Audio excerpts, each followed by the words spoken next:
Hey everyone, happy Thursday. Max here with the Easy VC Brief, your weekly espresso shot of venture capital and deep tech news. No jargon, no fluff. Today we are covering three major topics, including some insights about why startups should care about the billionaire Burning Man happening right now in Davos. Let's jump in. Topic one, Davos and EU Inc., why it matters. Davos just wrapped and everyone's talking about the US president's speech, but I'm going to focus on something more relevant to VCs, especially if you're building in Europe. Ursula von der Leyen just publicly backed EU Inc., Europe's attempt to finally become one startup market instead of 27 separate headaches. The pitch? Incorporate online in 48 hours, one EU-wide rulebook, one company structure across all member states. They're calling it the 28th regime. It's basically Delaware for Europe. Critical context. This is not law yet.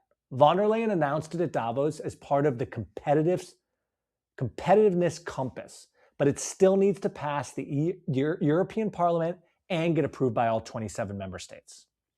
Here's why it matters. Europe has $1.4 trillion in household savings. That's almost double the US. But European companies can't access it efficiently because every country has different rules. Right now, scaling in Europe means 27 legal systems, 27 cap tables, 27 headaches. EU Inc. would change this.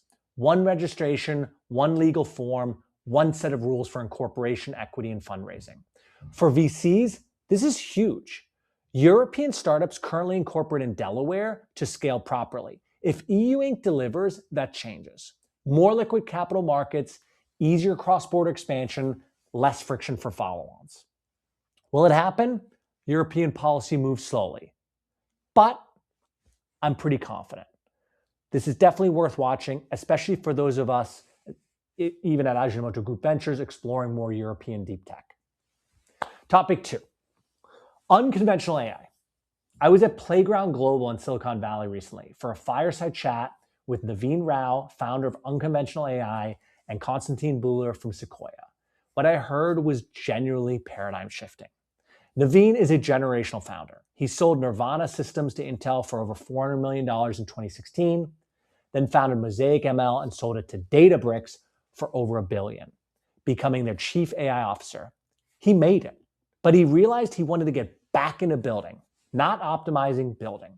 So he left Databricks in September and founded Unconventional AI. 2 months later, $475 million seed round led by Andreessen Horowitz and Lightspeed. Here's the mission. They're solving power, not political power, electrical power. AI scaling is hitting an energy wall. Projections show AI systems could consume 165 to 326 terawatt hours annually by 2028. We literally cannot produce enough energy to keep scaling AI the way we're doing it now. Unconventional AI's thesis, we're using the wrong computer.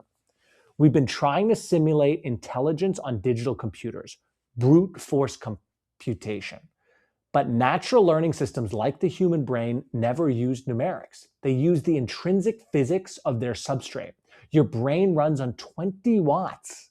A single GPU cluster runs on megawatts. Naveen is building analog computing inspired by biology, using concepts from biological systems to build a fundamentally different neural network substrate. They're targeting 1,000x efficiency gains. Not sure if that's going to happen in the short term, but it's fascinating. Konstantin from Sequoia framed this perfectly. The Industrial Revolution liberated humans from mechanical workloads, machines handling physical labor. What we're experiencing now is a cognitive revolution where machines will handle cognitive loads at scale. But this doesn't mean outsourcing all thinking to machines. The Industrial Revolution didn't make human bodies obsolete. It made us more productive. Same with the cognitive revolution. We're augmenting human cognition, not replacing it.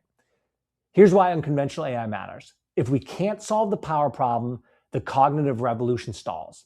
Naveen's bet is moving from digital simulation to analog computation that uses physics itself. It's the difference between building a wind tunnel simulation versus building an actual wind tunnel. I'm excited for this future. Let's see where this takes us.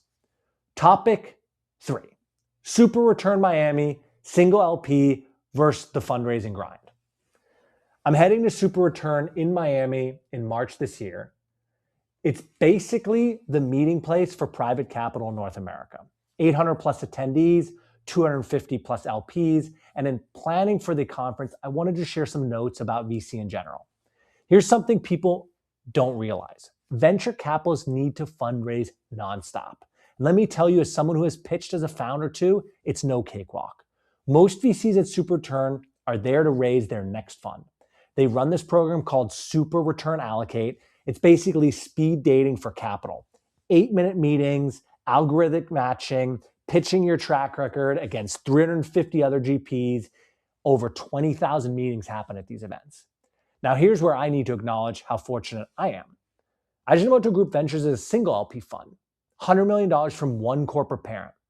Let me explain what that means. Most venture funds are multi-LP funds. You've got family offices, endowments, pension funds, sometimes 20, 30 different capital sources, each with their own investment committee, their own approval process. You raise fund one, you invest it over 3 to 4 years, then you're back out fundraising for fund two while still managing fund one. It's a perpetual hamster wheel. I, on the other hand, have one phone call, one decision maker. Here's the trade-off though, and this is important. We need strategic alignment with Ajinomoto's thesis. Food tech, climate tech, advanced materials. We can't chase every hot deal. But when I go to Super Return, I'm there to network and learn what's moving in the market. Not because I'm competing for LP dollars. And we're actually looking at deals from an LP perspective, as Ajinomoto has made a number of venture capital fund allocations. By the way, shout out to my friends at Decile Group who are putting together resources for emerging managers navigating this fundraising circus. Check them out if you're fundraising right now. I'll report back from Miami on what I'm seeing in March. All right, that's it for this week's Easy VC Brief. To recap, EU Inc. is politically committed but not law yet. Unconventional AI is tackling the power crisis with biology-inspired analog computing. And I'm going to be heading to Super Return, where you can see the difference between corporate VC privilege and the financial VC fundraising grind in real time. Thanks for listening. If you're getting value from these briefs, share with another investor or founder who'd appreciate the download.